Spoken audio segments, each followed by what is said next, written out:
उम्मीद करते एकदम मस्त और झकास होंगे, क्योंकि जैसे मैं हमेशा कहती हूँ दिशा मैम की पलटन हमेशा होती है एकदम झकास। यहाँ पे फाइनली वो वीडियो लेकर आ गई हूँ जो one of the most demanded video रहा है। बहुत सारे बच्चों ने कमेंट कर मुझे बार बार एक वीडियो की रिक्वेस्ट यहाँ पे डाली है कि मैम एक्चुअल साइंस के ऊपर, एक्चुअरीज के ऊपर यहाँ पे वीडियो बना दीजिए। बहुत वीडियोस में हम देखते हैं कि एक्चुअरीज जो है one of the most highest paid job है, और एक्चुअल साइंस जो कोर्स लोग करते हैं वो second highest paid job Google पे आ जाता है, बहुत पैसे कमाता है, बहुत इसकी मार्केट में डिमांड है, सप्लाई बहुत कम है। ऐसे बहुत सारे वीडियोस देखने के बाद बच्चे के दिमाग में ये जरूर आ जाता है कि भाई ये कोर्स को थोड़ा सा एक्सप्लोर करें। और जनरली कोर्स को बच्चे कंपेयर करते हैं with chartered accountant, CFA etcetera. तो यहाँ पे ना आपको मेन कंपैरिजन में chartered accountant versus actual science में दिखा दूंगी, जहाँ पे वीडियो के अंत में आपके लिए डिसाइड करना आसान हो जाएगा कि क्या आपको CA करना चाहिए या फिर आपको एक्चुअल साइंस करना चाहिए। दोनों में क्या फर्क है, क्या किधर डिफिकल्ट है, क्या किधर आसान है, आपके लिए कौन सा कोर्स सही है, सब कुछ मैं इस वीडियो में यहाँ पे कवर कर दूंगी।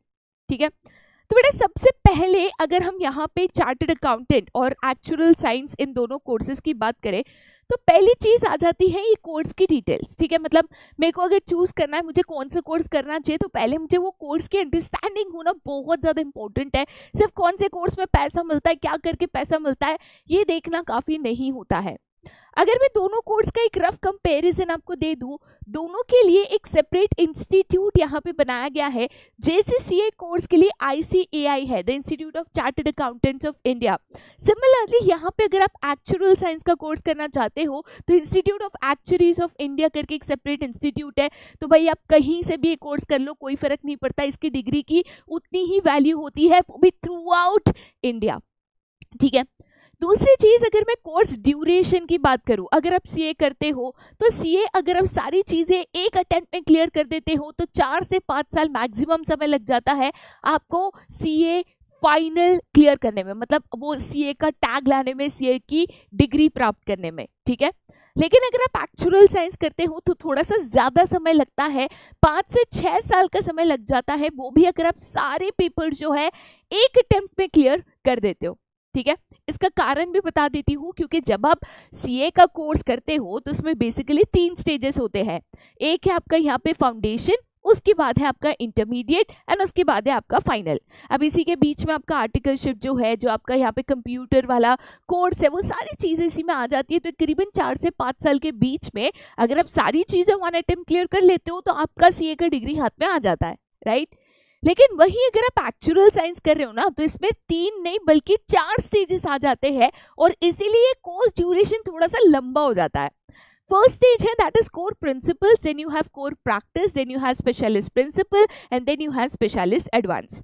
CA और एक्चुअल साइंस में तो एक चीज बहुत कॉमन है, जैसे जैसे आप लेवल अप जाओगे obviously the difficulty level of the exam बढ़ते जाएगा, आपके लिए डिफिकल्ट होते जाएगा ये एग्जाम को यहाँ पे पास करना। ठीक है, दोनों में सेम चीज यहाँ पे एप्लीकेबल है।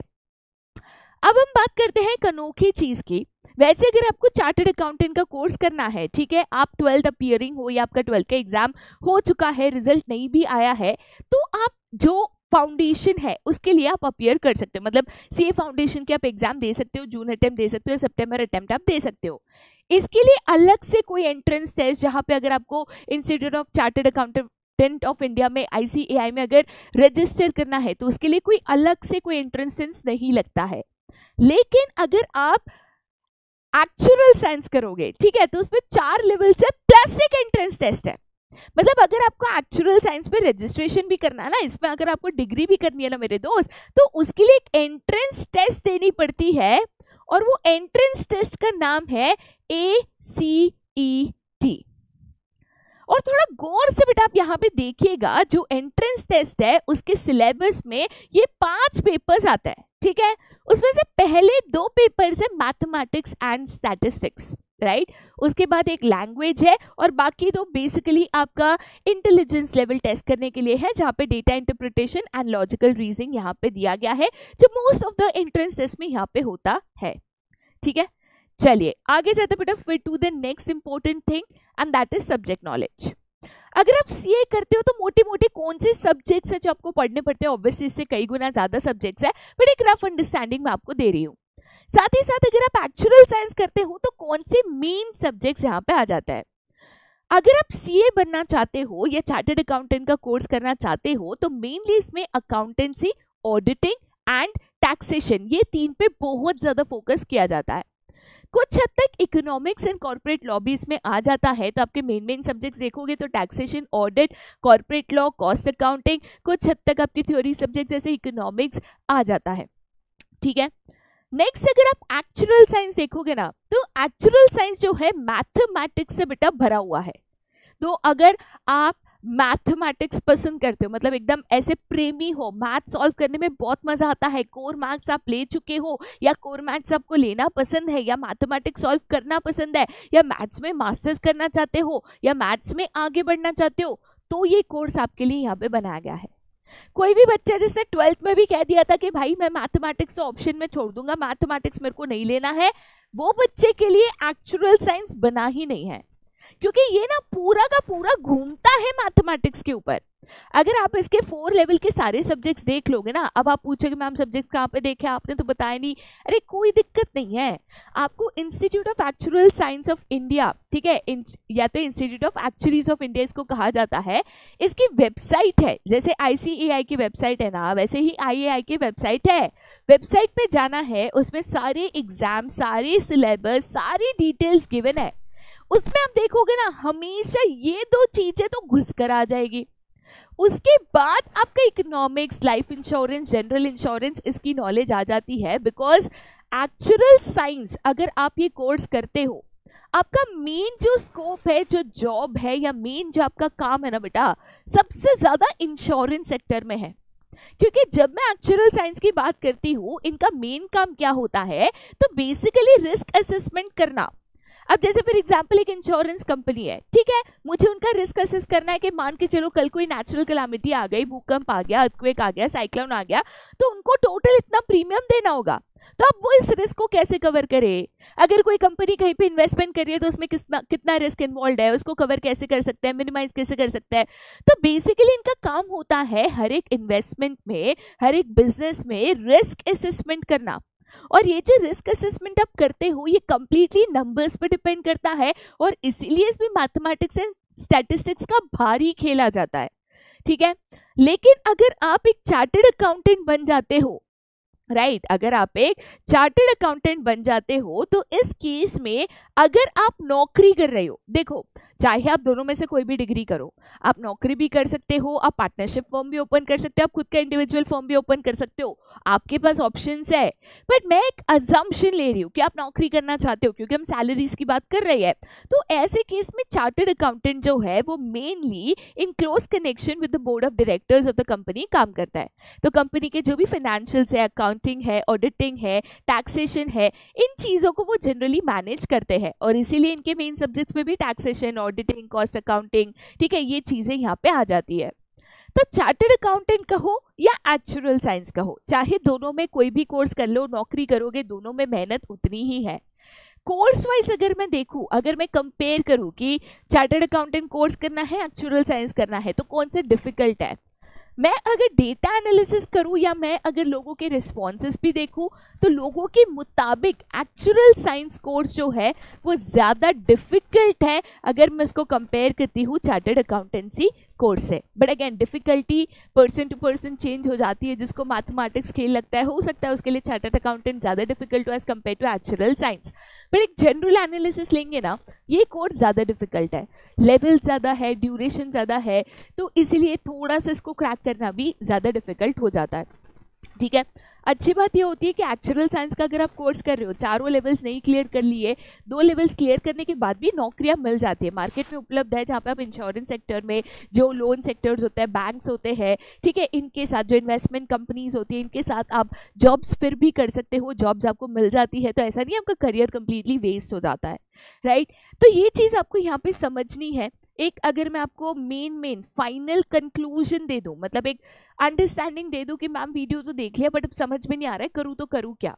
देखो एक फाइनल कंक्लूजन ना मेरे मुताबिक एक फाइनल कंक्लूजन यही बनता है कि अगर आपको मैथमेटिक्स पसंद है, मतलब mathematics is your favourite subject, favourite मतलब ऐसा नहीं स्कूल वाला मैथमेटिक्स, हाँ, मैं कोर मैथमेटिक्स की बात कर रही हूँ। मैथमेटिक्स अगर आपको पसंद है, मैथमेटिक्स सॉल्व करना पसंद आता है, स्टैटिस्टिक्स आप पसंद करते हो, if you are inclined towards mathematics and statistics, तो आपके लिए एक्चुअल साइंस यहाँ पे बना है। ठीक है, तो एक्चुअल साइंस का आप कोर्स कर सकते हो, एक्चुअली आप कर सकते हो। ऑब्वियसली उसमें काफ़ी ज़्यादा स्कोप है। अगर आप देखोगे तो supply of CS is much more than actual science. ठीक है, लेकिन हाँ, demand for CS is also much more than actual science, क्योंकि नंबर ऑफ बिजनेसेस जिसमें सीएस की रिक्वायरमेंट होती है, छोटी से बड़े हर बिजनेस में सीएस की रिक्वायरमेंट होती है। लेकिन एक्चुअल साइंस जो है, बड़े बड़े इंश्योरेंस सेक्टर्स या बड़े बड़े इन्वेस्टमेंट कंपनीज, इन्हीं में ज़्यादा रिक्वायरमेंट होती है, क्योंकि यहीं पर ज़्यादा रिस्क असेसमेंट होता है। ठीक है, तो हाँ, थोड़ा सा डिमांड सप्लाई का खेल है, बट एक्चुअल साइंस बहुत कम लोग जानते हैं, बहुत कम लोग करते हैं, तो अल्टीमेटली थोड़ा सा एक सप्लाई एडवांटेज आपको यहाँ पे मिल जाता है। अब यहाँ पे अगर मैं बात करती हूँ नेक्स्ट आपकी चार्टर्ड अकाउंटेंट की, ठीक है, तो आपको अगर सब्जेक्ट्स पसंद है जैसे अकाउंटिंग, आपको सब्जेक्ट्स जैसे कॉस्टिंग, टैक्सेशन, ऑडिटिंग, ये सब्जेक्ट्स अगर आपको पसंद है, अगर आप थ्योरी भी पढ़ लेते हो अच्छे से, तो आपके लिए कोर्स यहाँ पे बनाया गया है। तो देखिए बेटा, दोनों कोर्सेज डिफिकल्ट है। मैं ऐसे नहीं कह रही हूँ कि सीए आसान है, तुमको अगर मैथ्स नहीं आता है तो तुम सीए कर लो, आसानी से निकल जाएगा। हम सभी को पता है कि दोनों कोर्सेज डिफिकल्ट है, दोनों प्रोफेशनल कोर्सेज है, दोनों के पासिंग परसेंटेजेस बहुत कम है, नंबर ऑफ एनरोलमेंट्स बहुत ज़्यादा है। लेकिन at the end it all depends कि आपका इंटरेस्ट इन कौन से सब्जेक्ट्स है। ठीक है, अगर मुझे लगता है कि मुझे अकाउंटिंग करने में मज़ा आता है, या मुझे लगता है टैक्सेशन मुझे करने में मज़ा आता है, या मुझे लगता है ऑडिटिंग इज़ माय फोटे, तो ऐसे केस में मुझे चार्टर्ड अकाउंटेंट का कोर्स करना चाहिए। मुझे लगता है मुझे नंबर्स, ग्राफ्स, स्टैटिस्टिक्स, इनके साथ खेलने में मज़ा आता है, ये न्यूमेरिकल्स को समझना, इनको सॉल्व करना, इनको अप्लाई करना, इसमें मज़ा आता है, तो ऐसे केस में मुझे एक्चुअल साइंस करना चाहिए। दोनों ही अपने आप में डिफ़िकल्टी लेवल लेकर आते हैं, बट उसी के साथ आपके लिए एक अच्छा सा करियर स्कोप भी लेकर आते हैं। सैलरी की हम बिल्कुल भी बात नहीं करेंगे, अलग अलग सैलरी ब्रैकेट्स जो है वो ऑलरेडी बहुत सारे जगहों पे एप्लीकेबल है, बट मैं इनके बारे में बात नहीं करूँगी, क्योंकि मैं ये समझती हूँ, मतलब हो सकता है मैं गलत भी हूँ, बट मैं ये यहाँ पे समझती हूँ कि आप कितना कमाओगे ये एट द एंड आपकी नॉलेज, स्किल्स एंड टैलेंट के ऊपर डिपेंड करता है। तो अगर मैं सीए या एक्चुअल साइंस की बात करूं, एट दी एंड ये कोर्सेज करके आप कितना मेहनत करते हो, कितना डेडिकेशन से काम करते हो, आप कितना अपना दिमाग इस्तेमाल करते हो, आप में क्या स्किल्स है, आपका क्या टैलेंट है, इसके ऊपर आपकी सैलरी काफ़ी हद तक यहाँ पर डिपेंड करती है। ठीक है, तो आज की वीडियो में इतना ही। आगे अगर आप चाहते हो कि एक्चुअल साइंस के ऊपर और कोई इन्फॉर्मेशन रिलेटेड हम वीडियो बनाएं या चार्टर्ड अकाउंटेंट के ऊपर बनाएं, तो ज़रूर कमेंट सेक्शन में बता देना, कोशिश करूंगी ये वीडियो आपके लिए लाने के लिए। ठीक है, बाकी आज के लिए यहीं पे tata bye bye, see you, take care and have a nice day.